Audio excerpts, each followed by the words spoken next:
Bonjour, c'est Jules Lavie pour Code Source, le podcast d'actualité du Parisien. Le coronavirus a fait des milliers de morts dans les EHPAD. Pendant plus d'un mois, entre le 11 mars et le 20 avril, à cause du confinement, leurs pensionnaires n'ont pas pu recevoir de proches, sauf aux tout derniers instants de leur vie. Pour mieux comprendre cette situation douloureuse, Code Source donne la parole aujourd'hui à une femme dont les deux parents vivaient en EHPAD à Grenade, en Haute-Garonne, et au directeur de cet établissement, Claudia Prolongeau.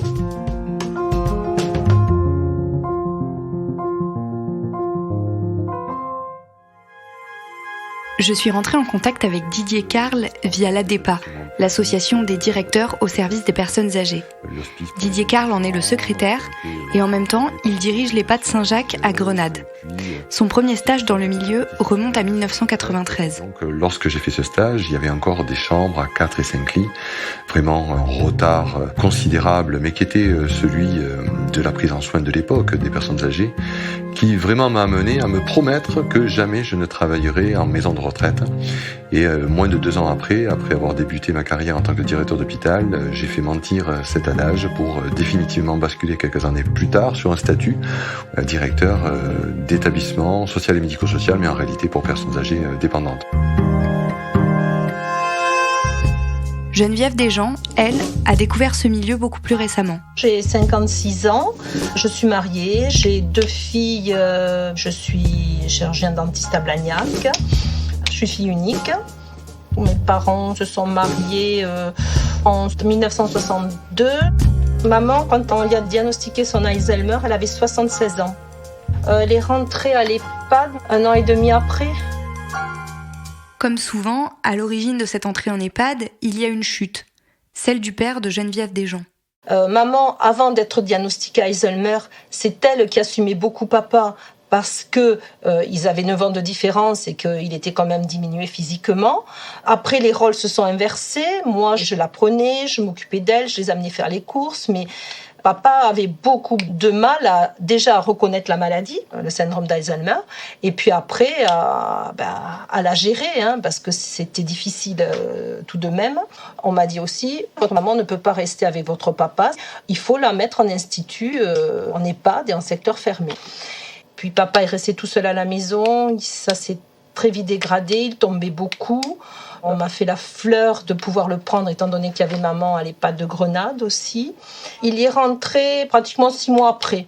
Et là, tout de suite, leur vie s'est beaucoup arrangée parce que papa, qui était très très mal, a remonté.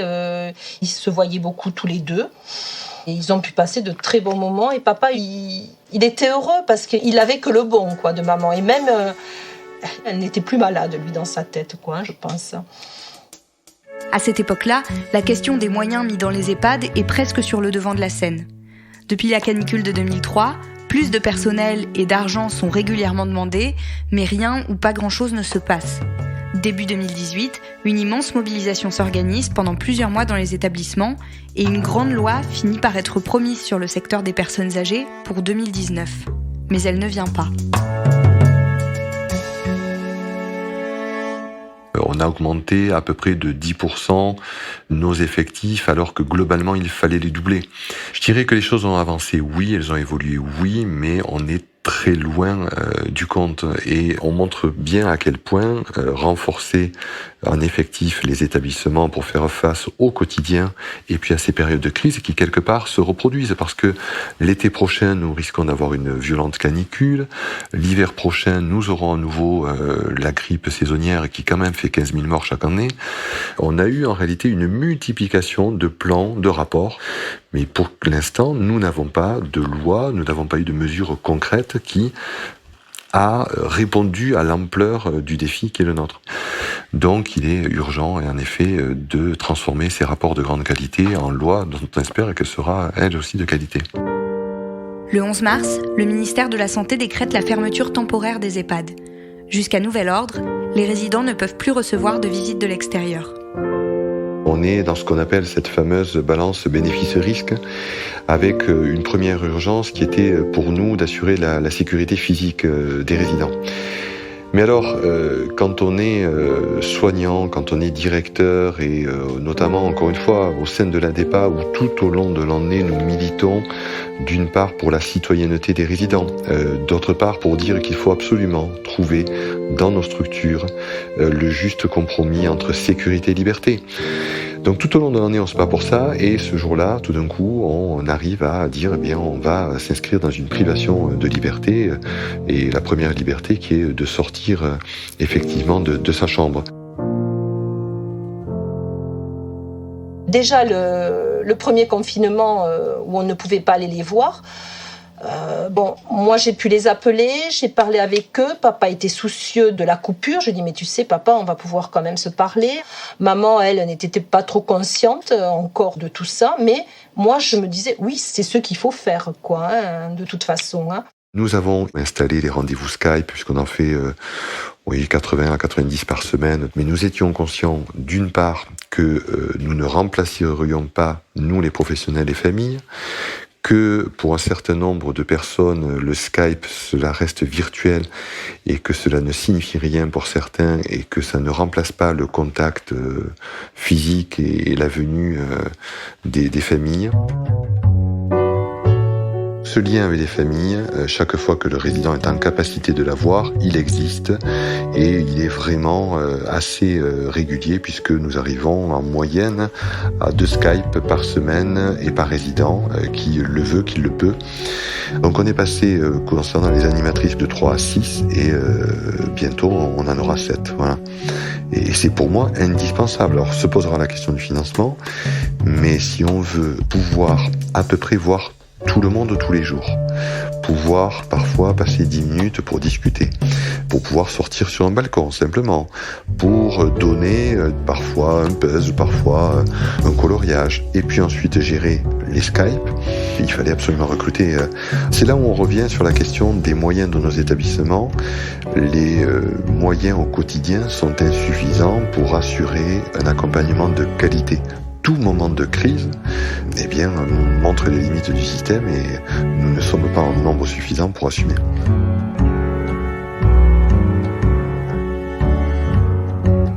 Papa est retombé il y a 1 mois et demi à peu près. Il est passé aux urgences et tout ça. Il a eu de gros problèmes, un hématome cérébral et tout ça. Donc déjà, il était malade, il n'était pas bien avant le confinement. Il avait du mal à parler, là. Il mangeait dans sa chambre. Maman allait le voir quand même. Il laissait maman aller le voir. Donc, ils avaient cette première petite vie, toutes les deux, qui était quand même poursuivie. Le premier Skype que nous avons fait, ils étaient tous les deux ensemble. Donc ça me faisait du bien, moi, de les voir tous les deux ensemble. J'étais apaisée, déjà. Papa était fatigué, certes, mais maman, comme c'est toujours un brin d'entrain et qu'elle comprend pas tout, elle remuait, quoi. Donc ça m'a beaucoup apaisée. Et puis ensuite, il y a eu ce qu'on appelle le confinement en chambre, à savoir suspendre toutes les activités collectives, suspendre dès lors les animations, les repas, les regroupements. Et ça, je l'avais anticipé, je l'ai fait 8 jours avant ce que le ministère ne le recommande très fortement. Essentiellement parce que j'ai eu les témoignages d'un certain nombre de collègues, notamment du Grand Est, qui avaient été touchés et qui montraient à quel point, à partir du moment où un résident était touché, alors le risque de propagation de l'un aux autres était aussi très risqué. Maman ne pouvait plus aller le voir. Et là, ils ont organisé des Skype entre tous les deux. Donc moi j'avais les Skype toute seule, avec papa, avec maman, et tous les deux avaient des Skype. Et bon, visiblement ça se passait très bien.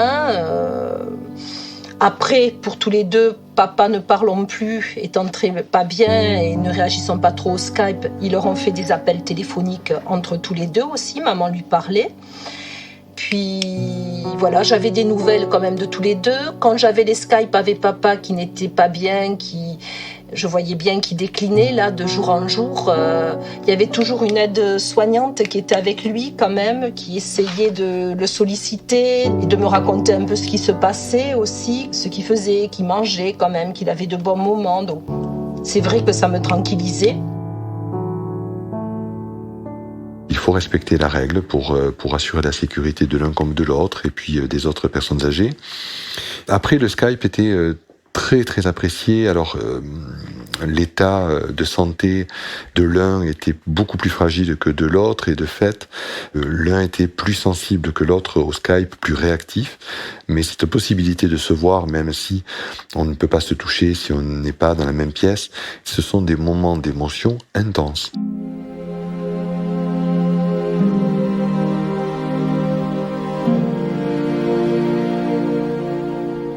Je voyais bien que ça allait de moins en moins, donc après le médecin m'a vite appelé en me disant que il fallait que je vienne, que j'étais autorisée à venir le voir pour parce que il voyait que ça n'allait pas bien et voilà, que vous dire de plus là, ce moment-là. Geneviève perd son père le samedi 18 avril au matin. Didier Carl, que j'avais interviewé avant, m'a écrit pour me prévenir. Il n'est pas rentré dans les détails, mais m'a dit qu'il était heureux de ce qui avait pu être fait pour eux.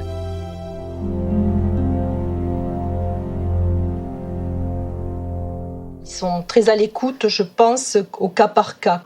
Donc, on en a beaucoup parlé d'abord avec le médecin, avec Monsieur Carl, de voir ce qui était le mieux pour maman, s'il fallait qu'elle le voie ou pas. On a pensé que oui. Moi, je voulais y aller avec elle pour le voir. Et puis ils ont pensé qu'il valait mieux que ce soit peut-être d'abord l'aide-soignante qui aille avec elle, une aide-soignante qu'elle connaît bien, qui est toujours avec elle, et que moi je sois sur place si jamais ça se passe mal. Voilà. Donc maman a pu le voir, et en ayant toutes les protections, bien sûr, parce qu'ils sont très très très équipés. Monsieur Carl avait bien anticipé. Moi, j'ai pu voir maman tout de suite après, l'apaiser, et voir papa. Voir le médecin aussi.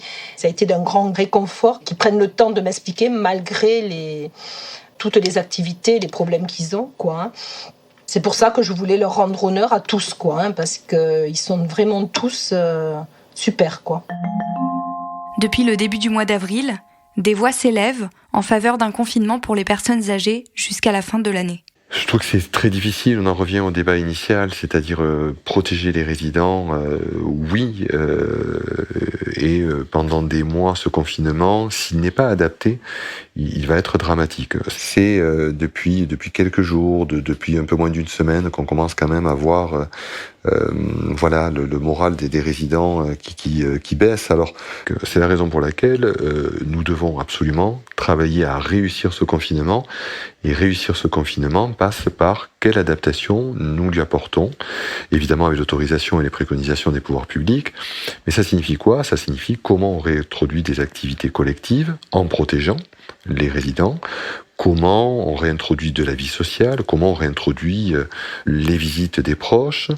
Voilà, donc si nous n'adaptons pas le confinement, si nous ne l'assouplissons pas et si nous ne permettons pas tout simplement aux gens de vivre à peu près normalement, ça va être un drame. Voilà, donc je ne doute pas que nous réussirons à l'adapter et à le rendre acceptable et vivable par tous, parce qu'on parle des résidents, il faudrait aussi parler de la souffrance des familles qui est aussi extrêmement forte, qui ont des baisses de morale, qui ne vont pas bien et qui parfois simplement ont peur de ne pas pouvoir dire au revoir à leurs parents et de ne pas avoir l'occasion de les revoir, même si la dérogation à l'interdiction de visite pour l'accompagnement de fin de vie est acceptée.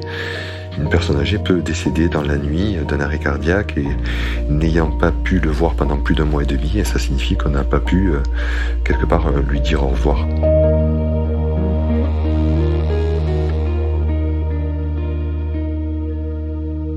Aujourd'hui, il y a une animatrice qui m'a envoyé un mail pour me dire, écoutez, on a vu votre maman ce matin, elle est triste, mais elle est bien. Et puisque il n'y a plus votre papa, que vous avez besoin de soutien l'une et l'autre, on va vous faire des Skype tous les jours si vous voulez, un petit peu. Et voilà. Et puis ça me fait chaud au cœur, C'est vrai que je me sens soutenue, encadrée, Voilà, c'est ça, et accompagnée, Et si je n'avais pas pu communiquer, si je n'avais pas su tout, si vous voulez, comment tout s'est passé, pas pu voir papa dans ses derniers moments, pas pouvoir accompagner ma maman dans ces moments difficiles, sachant ce qu'elle avait. Je l'aurais mal vécu, quoi. Je pense que ma douleur est atténuée par l'intelligence qu'ils ont eue de tout mettre en place, par le soutien de tout le monde, et ils parlent aussi de l'avenir. Donc ça me rassure aussi. Claudia, on parle de Skype, mais pour être bien clair, Geneviève Desjean, elle a pu voir physiquement son père pour lui dire adieu, et aussi sa mère juste après la mort de son père ? Oui, elle a pu voir son père effectivement pour lui dire adieu, et elle a pu voir sa mère juste après pour la réconforter, et ça fait partie des rencontres exceptionnelles qui sont mises en place en cas de fin de vie notamment. Et son père, on comprend qu'il n'est pas mort du Covid-19 ? Non, il n'est pas mort du Covid-19, il est mort de vieillesse, c'était un monsieur âgé, il avait 89 ans, il était tombé un mois avant, donc il n'était pas en très grande forme. C'est un EHPAD qui, pour l'instant, au moment où on parle, il n'a pas été diagnostiqué de cas de Covid-19. Quand on écoute ce double témoignage, Claudia, on dirait que dans cet EHPAD, la situation va plutôt bien, que le personnel est bien équipé. Ce n'est pas le cas partout, hein. Oui, du coup dans cet EHPAD, il n'y a pas de cas de Covid, ce qui est déjà énormément, et il y avait aussi un stock d'équipements de protection qui était assez important avant la crise. Mais c'est pas le cas partout, il y a des salariés dans d'autres établissements qui se plaignent de leurs conditions de travail et qui pensent que cela peut engendrer davantage de décès, et il y a même une plainte qui a été déposée très récemment contre un établissement parisien parce que des familles soupçonnent qu'on leur cache les décès qui sont liés au Covid-19. Merci Claudia Prolongeau, merci également à Geneviève Desjean et Didier Carle, ainsi qu'à Romain Gisolme et Marie Bonneau pour leur aide. Code Source est le podcast d'actualité du Parisien, disponible chaque soir du lundi au vendredi. Si vous aimez Code Source, n'hésitez pas à nous le dire en mettant des petites étoiles et en vous abonnant sur votre application de podcast préférée comme Apple Podcast ou Podcast Addict. Cet épisode de Code Source a été produit par Stéphane Geneste, réalisation Alexandre Ferreira.